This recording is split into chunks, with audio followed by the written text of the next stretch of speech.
अगली खबर रायपुर से। जो छत्तीसगढ़ में लाठी पॉलिटिक्स जो है वो लगातार जोर पकड़ती हुई नजर आ रही है। पीसीसी प्रभारी सचिव डॉक्टर चंदन यादव का भी इस पर बयान सामने आ गया है। दोनों डिप्टी सीएम के बीच चल रहा लाठी का खेल। जी हां, आरएसएस में मिलती है लाठी चलाने की ट्रेनिंग। चरणदास महंत ने बयान पर स्थिति स्पष्ट कर दी है। लाठी चलाने सिर्फ फुटबॉल की स्थिति है तो बीजेपी में है। आपको बता दें कि एक मंत्री सरकार चला रहा है। बीजेपी कार्यकर्ता परेशान हैं। हमारे सभी नेता एकजुटता से चुनाव लड़ रहे हैं। सभी 11 सीटों पर कांग्रेस की स्थिति मजबूत है। मोदी सरकार ने हर वर्ग को लड़ाने का काम किया है। तो क्या कुछ कहा उन्होंने, चलिए आपको सुनाते हैं। छत्तीसगढ़ में कांग्रेस लोकसभा चुनाव में अपने परफॉर्मेंस को सुधारने की लगातार कोशिश कर रही है। कांग्रेस के राष्ट्रीय सचिव और छत्तीसगढ़ के प्रभारी डॉक्टर चंदन यादव लगातार छत्तीसगढ़ का दौरा भी कर रहे हैं। वे इस वक्त हमारे साथ, उनसे जानने की जरूर कोशिश करेंगे कि छत्तीसगढ़ में क्या स्थिति है। कांग्रेस इतिहास बदलने की बात कर रही है। सचिन पायलट जी ने कहा कि इतिहास बदलेंगे। किस तरह से बदलेंगे इतिहास? सीटें कम होंगी, ज्यादा होंगी, कैसे बदलेंगे? जो रिपोर्ट आ रही है अभी तक, जो छत्तीसगढ़ का मिजाज है, छत्तीसगढ़ मोदी सरकार के 10 साल की मोदी सरकार से हर एक वर्ग, हर एक क्षेत्र के लोग परेशान हैं। और ये परेशानी बिल्कुल, आप सड़क पे जाएंगे तो ये दिखेगा किस तरह से बेरोजगारी, महंगाई, जो मोदी सरकार ने इस देश की जनता से वायदे किए थे, जो छत्तीसगढ़ की जनता से वायदे किए थे, उस तरह से ज़मीन पर दिख नहीं रही है।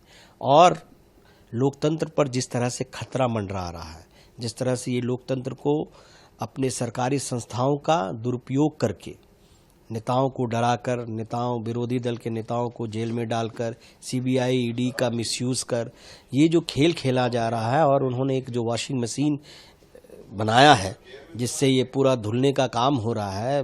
भ्रष्टाचारी सारे बीजेपी में हैं, और भ्रष्टाचार को जिस तरह से वो उनको प्रशिक्षण, मतलब आप कह लीजिए कि उनको प्रोटेक्शन दे रहे हैं, और जिस तरह से उन्होंने भ्रष्टाचार उन्होंने खुद किया है के माध्यम से, मुझे लगता है देश की जनता देख रही है। और हर एक वर्ग, जैसे मैंने कहा, कि त्रस्त है। तो ये मुझे लगता है कि लोकसभा चुनाव में और ये पूरे उत्तर भारत में ये चीज़ें देख रहा हूँ। जहाँ से हम आते हैं, मान लीजिए बिहार में भी यही स्थिति है, उत्तर प्रदेश में भी, और भी अन्य, राजस्थान में भी यही खबर आ रही है, जो कि लोग मोदी सरकार के नीति और नीयत से त्रस्त है। सर, आपने गारंटियों की बात की। छत्तीसगढ़ में ऐसा नहीं लगता सर, कांग्रेस के लोगों ने ही कांग्रेस को हराने की गारंटी ले ली?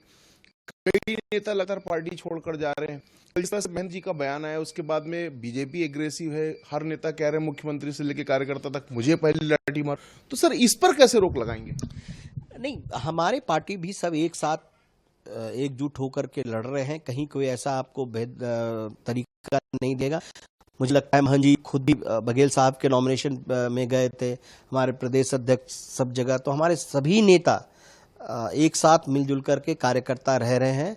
और मुझे लगता है जो आप बात कह रहे हैं वो भारतीय जनता पार्टी के अंदर है, जो उनके सरकार के कामकाज पर असर पड़ रहा है। अभी 3 महीने नहीं हुए हैं, आपस में ही उनकी केमिस्ट्री नहीं हो रही है। पता ही नहीं चल रहा है कि किसकी चल रही है, आपस में किसकी चले, सरकार पर किसकी पकड़ हो, ये लोग ढूंढ रहे हैं कि कौन चला रहा है सरकार। दिल्ली से चल रहा है या रायपुर से कौन चला रहा है, किसकी ज्यादा चल रही है।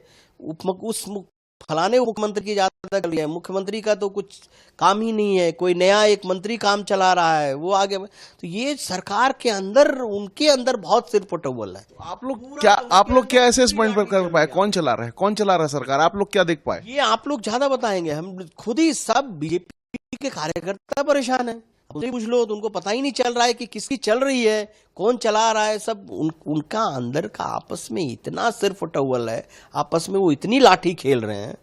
तो ये आरएसएस में जो सीख के आए लाठी वहां चला रहे हैं, तो यहाँ भी आपस में मिलके चला रहे हैं। एक आप दोनों उप मुख्यमंत्री का आप देख लीजिए, ये सब तो पूरा छत्तीसगढ़ के सड़कों पे ये सारी चीजें हैं। छत्तीसगढ़ की सभी 11 की 11 सीटों पर कांग्रेस मजबूत है, और साथ ही साथ बीजेपी में सिर फुटबॉल के हालात है, ये कहते हुए डॉक्टर चंदन यादव नजर आ रहे हैं। कैमरामैन बलकित सिंह गिल के साथ गौरव शर्मा, -24/7 रायपुर।